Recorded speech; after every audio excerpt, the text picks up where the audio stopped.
ನೋಡಿ ಒಬ್ಬ ದಲಿತ ಯುವಕರ ಮೇಲೆ ವಿನಾಕಾರಣ ಅವನ ಮೇಲೆ ಅಲ್ಲೇ ಮಾಡಿ ಕಾರಣ ಯಾವ ಕಂಪನಿಯಿಂದ ಆಚೆ ಹಾಕಿದ್ದಾರೆ. ಅವ್ನು FC ಹುಡುಗ ಅಂತ ಗೊತ್ತಾದ್ಮೇಲೆ ನೀನು ಇಂಥ ಜಾತಿದೆ ಅಂತ ನಾವು ಮೆನ್ಷನ್ ಮಾಡಿ ಒಳಗಡೆ ಇರೋರು ಕಳಿಸಿದ್ದಾರೆ.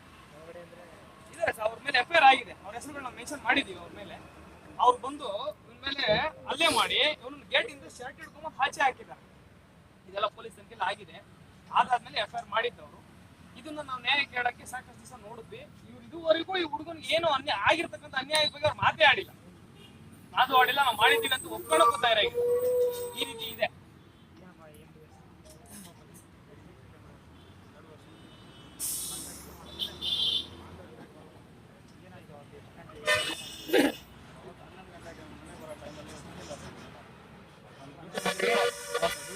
ಬಿಡ್ಲಿಲ್ಲ, ನಮ್ಮ ಟೈಮ್ ಆಯ್ತು ಹೋಗ್ತು ಅಂತಂದ್ರೆ ಅವ್ರು ಹೊಡೆದ್ಬಿಟ್ಟು ಮತ್ತೆ ಕಳ್ಸ್ಬಿಟ್ರು ಸರ್. ಏನು ರೀಸನ್ ಅಂತ?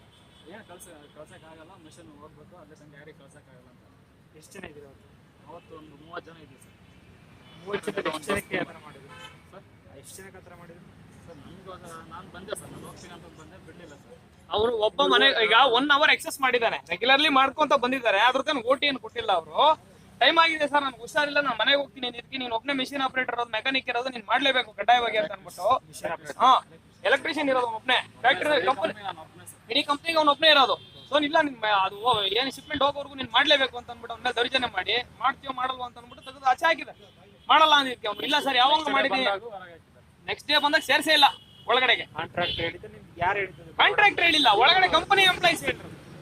ಪ್ರಸಾದ್ ಮತ್ತೆ ಪ್ರಮೋದ್ ಮತ್ತೆ ಯೋಗೇಶ್ ಹೇಳಿದ್ರು. ನೀವು ಅಪಾಯಿಂಟ್ ಆಗಿರೋದು ಕಾಂಟ್ರಾಕ್ಟ್ ಇದ್ರು ಅಲ್ವಾ? ಹೌದೌದು. ನೀವು ಕಾಂಟ್ರಾಕ್ಟ್ ಏನು ಹೇಳೇ ಇಲ್ಲ, ಬಂದೇ ಇಲ್ಲ ಆತ, ಬಂದೇ ಇಲ್ಲ ಆತ. 1 ವಾರ 2 ವಾರ ಕಾದಿನಿ, ಬಂದೇ ಇಲ್ಲ.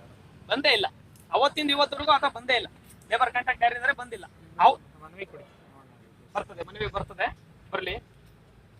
ನಿಮ್ದೇನಿದೆ ನೀವು ಮಾಡಿ, ನನ್ನ ಕಡೆ ಏನು ಮಾಡ್ಬೇಕು ಮಾಡಿ. ಆಯ್ತಾಯ್ತು, ಮಾಡಿ, ಏನು ಅಬ್ಜೆಕ್ಷನ್ ಇಲ್ಲ. ಮನವಿ ಬರ್ತಾ ಇದೆ, ಒಂದ್ 2 ನಿಮಿಷ. ಅದು ರಾತ್ರಿ ಎಲ್ಲ ಕರೆಂಟ್ ಪ್ರಾಬ್ಲಮ್ ಅಲ್ಲ, ಹಾಗಾಗಿ. ಸರ್ ನಮಸ್ತೆ.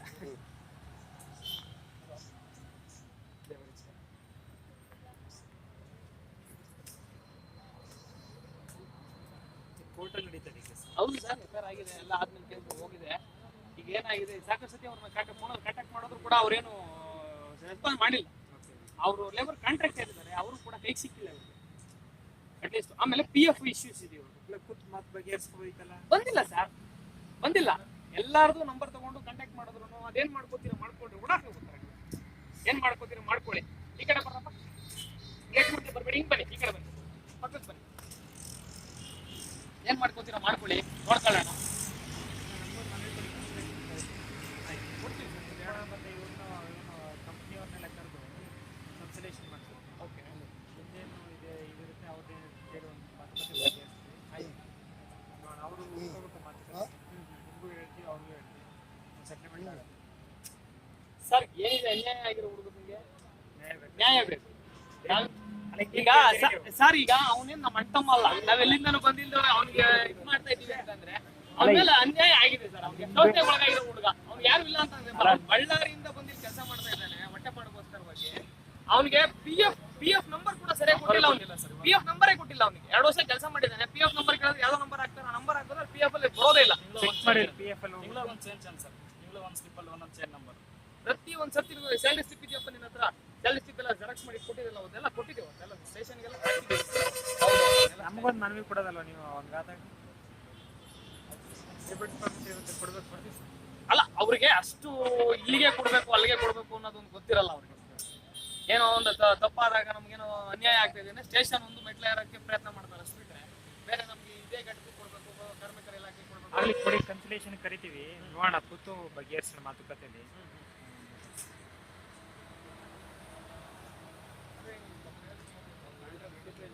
ಅಲ್ಲ, ಅವ್ರ ಬೇಡಿಕೆ ಅವ್ರಿಗೆ ನ್ಯಾಯ ಬೇಕಷ್ಟೇ. ಅವ್ರಿಗೆ ನ್ಯಾಯ ಬೇಕು. ಏನಿದೆ ಇದ್ರದ್ದು ಈಗ ರೀಜಾಯ್ನಿಂಗ್ ಮಾಡತಾರದು ಇಲ್ಲ ಪರ್ಮನೆಂಟ್ ಆಗಿ ಮಾಡೋದು? ಇಲ್ಲ ಪರ್ಮನೆಂಟ್ ಮಾಡ್ಕೊಡ್ಬೇಕು. ಈಗ ನೋಡಿ ಏನಾಗಿದೆ, ಹೊರ ರಾಜ್ಯದಿಂದ ಬಂದಿರತಕ್ಕಂಥವ್ರನ್ನ ಎಲ್ಲಾರನು 2 ವರ್ಷ ತುಂಬಿ 3ನೇ ವರ್ಷಕ್ಕೆ ಬೀಳ್ತಿದಂಗೆನೆ ಅವರು ಪರ್ಮನೆಂಟ್ ಮಾಡ್ಕೊಂಡ್ಬಿಡ್ತಾರೆ. ಸ್ಟೇಟ್ ಅಲ್ಲಿ ಇರೋರ್ಗೆನೆ ಯಾರು ಇದ್ ಮಾಡ್ತಾ ಇಲ್ಲ. ಇಮಿಡಿಯೇಟ್ ಆಗಿ ಅವ್ರು ಟೈಮ್ ಬಾರಾಗ್ತಿದಂಗೆ ಕಿತ್ ಬಿಸಾಕ್ತಾ ಇರ್ತಾರೆ. ಲಾಸ್ಟ್ ಟೈಮ್ ಎಲ್ಲ ಶಾಸಕರೆಲ್ಲ 1 ವಾರ ಮೀಟಿಂಗ್ ಮಾಡಿದ್ರು. 15 ದಿನ ಮುಂಚೆನೆ ಕನ್ನಡ ಕಾರ್ಮಿಕರು ಎಲ್ಲರೂ 15-20 ಜನನೂ 30 ಜನನ ತೆಗೆದಾಕಿದ್ದಾರೆ ಸರ್. ನಾರ್ತ್ ಇಂಡಿಯನ್ಸ್ ಮಾತ್ರ ಇಟ್ಕೊಂಡಿದ್ದಾರೆ. ಆದ್ರೆ ನಮ್ಗೆ ಕೆಲಸ ಇಲ್ಲ, ಅವ್ರಿಗೆ ಕೆಲಸ ಇರುತ್ತೆ ಸರ್. ಅವ್ರಿಗೆಲ್ಲ ಮನೆ ದೂರ ಇರುತ್ತಲ್ಲ ಅಲ್ಲ ಅದಕ್ಕೆ. ಸರ್, ನಿಮ್ಮ ಸರೋಜಿನಿ ಮಹಿಷಿ ಅವರ ಪ್ರಕಾರವಾಗಿ 70% ಕನ್ನಡಿಗರಿಗೆ ಆದ್ಯತೆ ಅಲ್ಲ, ಕೊಡ್ಬೇಕು. ಶಾಸಕರು ಬಂದವತ್ತು ವಿಪ್ರೋ ಮತ್ತೆ ಬಯೋಕಾನ್ ಎಲ್ಲ ಗಲಾಟೆ ಮಾಡಿದ್ರು, ಇಂಪ್ಲಿಮೆಂಟ್ ಕೊಡ್ತಾ ಇಲ್ಲ ಅಂತ. ಓಕೆ, 70% ಕೊಡ್ಬೇಕು. ನಾವು 70% ಇವ್ರು ಎಲ್ಲಿ ಕೊಟ್ಟಿದ್ದಾರೆ? ಅವ್ರ ಕಂಪನಿ ಪೂರ್ತಿ ಚೆಕ್ ಮಾಡಿದ್ರು ನಾರ್ತ್ ಈಸ್ಟ್ 70% ಇದ್ದಾರೆ, ಕನ್ನಡದವ್ರು 30%. ಅದು ಲೇಬರ್ ಕಾಂಟ್ರಾಕ್ಟ್ ಮುಖಾಂತರ ಬಂದಿರೋ ಪರ್ಮನೆಂಟ್ ವರ್ಕರ್ಸ್ 10% 15% ಇದ್ದಾರೆ ಅಷ್ಟೇ. ಜಾಸ್ತಿ ಜನ ಇಲ್ವೇ ಇಲ್ಲ ಅಲ್ಲಿ. ಏನೂ ಮಾಡ್ತಾ ಇಲ್ಲ. ಯಾವ್ದು ಏನು ಏನೇ ಇರ್ಲಿ ಅದನ್ನ ಗಾಳಿಗೆ ತೂರ್ತಾರೆ. ಅವ್ರಿಗೆ ಏನ್ ಬೇಕು ಅವ್ರವ್ರ ನಿಮ್ ಬೇಡಿಕೆ ಏನು? ಈಗ ಆಯ್ತು ಸರಿ, ಅವರು ಕೇಸ್ ಎಲ್ಲ ಆಗಿದೆ, ಆಯ್ತು, ಈಗ ಅವ್ರಿಗೆ ಏನ್ ಮಾತಾಡ್ಬೇಕು? ನಮ್ಮ ಹುಡುಗನ್ ಮತ್ತೆ ಕೆಲ್ಸಕ್ಕೆ ತಗೋಬೇಕು, ಪರ್ಮನೆಂಟ್ ಜಾಬ್ ಮಾಡ್ಕೊಡ್ಬೇಕು. ಅವ್ನಿಗೆ ಎಲೆಕ್ಟ್ರಿಷಿಯನ್ ಇದ್ದೋನೇ ಒಬ್ಬ ಏಕಾಏಕಿ ತೆಗೆದು ಬಿಸಾಕಿದ್ದು ಫಸ್ಟ್. ಈಗ ಏನು ತಪ್ಪುಗಳಿಗೆ ಕಾಂಟ್ರಾಕ್ಟ್ ಬೇಸಿಸ್ ಇದ್ದ ಒಪ್ಕೋತೀವಿ, ನಾವೇನ್ ಇಲ್ಲ ಅಂತ ಏನ್ ಹೇಳ್ತಾ ಇಲ್ಲ. ಇವ್ನು ತೆಗ್ದಾಕೋ ಇದೆ, ನೀನ್ ನಾಳೆಯಿಂದ ಬರ್ಬೇಡಪ್ಪ ಅಂತ ಹೇಳ್ಬೋದಿತ್ತು. ಒಡದಟ್ಟುವಂತ ಅವಶ್ಯಕತೆ ಇರ್ಲಿಲ್ಲ ಅವ್ರಿಗೆ. ಈಗ ಸರಿ, ಅವ್ರಿಗೆ ತಗೊಳ್ಳಿಕ್ಕೆ ಒಪ್ಪಿಸ್ಕೊಂಡ್ರೆ ಆಯ್ತಾ ನಿಮ್ಗೆ? ಪರ್ಮನೆಂಟ್ ಮಾಡ್ಕೊಟ್ರೆ ನಮ್ದೇನು ಅಬ್ಜೆಕ್ಷನ್ ಇಲ್ಲ. ವಾಪಸ್ ತಗೋತೀವಿ. ಖಂಡಿತವಲ್ಲ. ಅವ್ರು ಪರ್ಮನೆಂಟ್ ಮಾಡಿಸ್ಕೊಟ್ರೆ ನಮ್ದೇನು ಅಬ್ಜೆಕ್ಷನ್ ಇಲ್ಲ. ಒಬ್ಬನೇ ತಗ್ತಿರೋದು? ಹೌದು, ಅವ್ರ ಜೊತೆಗೆ ಇನ್ನ ಇಬ್ರು ಹುಡುಗರು ಇದ್ದಾರೆ. ಒಟ್ಟು 3 ಜನ ಹುಡುಗರು. 3 ಜನ ಅವ್ರೇನ್ ಮಾಡ್ತಾರೆ? 3 ಜನ ಕನ್ನಡಿಗರು.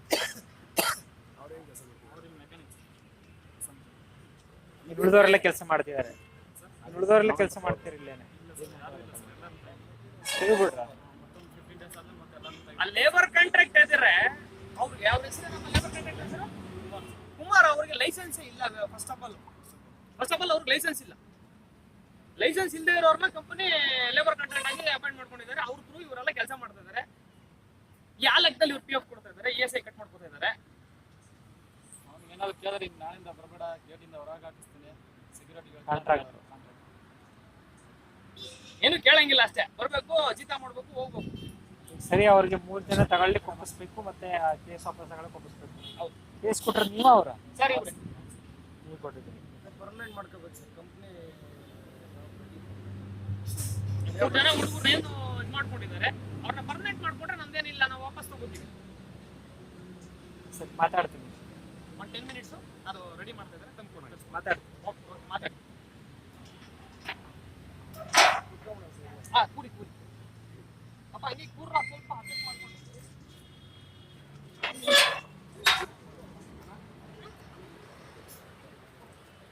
ಬರ ಅದಕ್ಕೆ ಕೆಳಗೆ ಇದು ಮಾಡ್ತೀವಿ.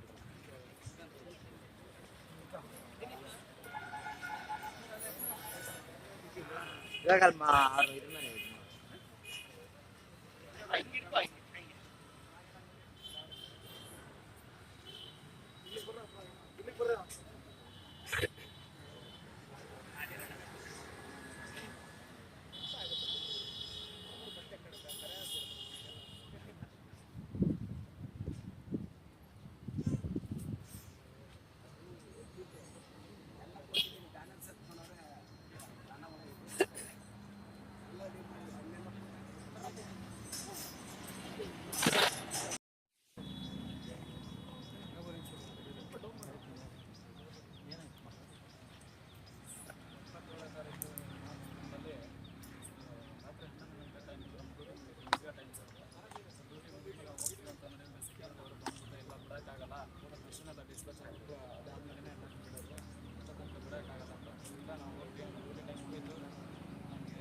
ಆಮೇಲೆ ಕಂಪ್ಲೇಂಟ್ ಕೊಡಿ, ಅಡ್ರೆಸ್ ಕೇಸ್ ಆಗಿದೆ. ಹೌದು ಸರ್, ನಾನೇ ಮಾಡಿದ್ದೀನಿ ಸರ್. ಈಗ ಚಿಕ್ಕನ ಪೊಲೀಸ್ ಸ್ಟೇಷನಲ್ಲಿ ಕೇಸ್ ಮಾಡಿದ್ದೀನಿ ಸರ್. ಅದು ಅಡ್ರೆಸ್ ಆಯಿತು, ಎಲ್ಲ ಆಯಿತು. ಈಗ 2 ತಿಂಗಳು ಆಯ್ತು ಸರ್, ಯಾರು ರೆಸ್ಪಾನ್ಸ್ ಮಾಡ್ತಾರೆ. ಹೌದು ಸರ್, ಅವತ್ತು 3 ದಿನ ಹಾಸ್ಪಿಟಲ್ ಅಡ್ಮಿಟ್ ಆಗಿದೆ ಸರ್.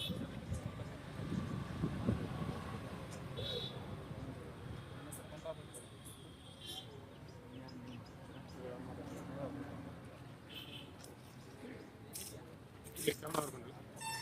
ಲಿಬೋ ಇಂಡಿಯಾ ಕಂಪನಿಯವರು ಒಬ್ಬ ದಲಿತ ಯುವಕ. ಅವನು ಈ ಲಿಬೋ ಇಂಡಿಯಾ ಕಂಪನಿಯ ಕಾರ್ಮಿಕನಾಗಿ ಟೆಂಪರವರಿ ಇದರಾಗಿ ಕೆಲಸ ಮಾಡ್ತಾ ಇದ್ದ. 27ನೇ ತಾರೀಕು ಮಾರ್ಚ್ ಇವನ್ನ ಏಕಾಏಕಿ ರಾತ್ರಿ 11 ಗಂಟೆ ಸಮಯದಲ್ಲಿ ಕೆಲಸ ಮಾಡಿ ಸುಸ್ತಾಗಿದ್ದೀನಿ, ಮನೆಗೆ ಹೋಗ್ತೀನಿ ಅಂತ ಕೇಳಿದ್ರು. ಇವರು ಬಿಡದಂಗೆ ಅವನು ಅಲ್ಲೇ ಇರಲಿಕ್ಕೆ ಒತ್ತಾಯ ಮಾಡಿದ್ರು.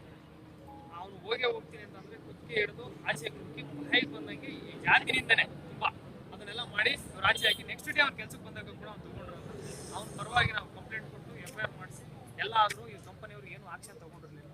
ಈಗ ಅವ್ರ ವಿರುದ್ಧ ನಾವು ಒಂದು ಧರಣಿ ಮುಖಾಂತರ ಅವ್ರ ವಿರುದ್ಧ ಹೋರಾಡ್ತಾ ಇದ್ದೀವಿ. ಇದು ಹೀಗೆ ಮುಂದುವರೆದ್ರೆ ನಾವು ಮುಂದೆ ದೊಡ್ಡ ಹೋರಾಟ ಮಾಡಬೇಕಾಗ್ತದೆ. ಅನಿಲ್ ಪ್ರಸಾದ್ ಕೆ ರಾಜ್ಯ ಸಂಚಾಲಕ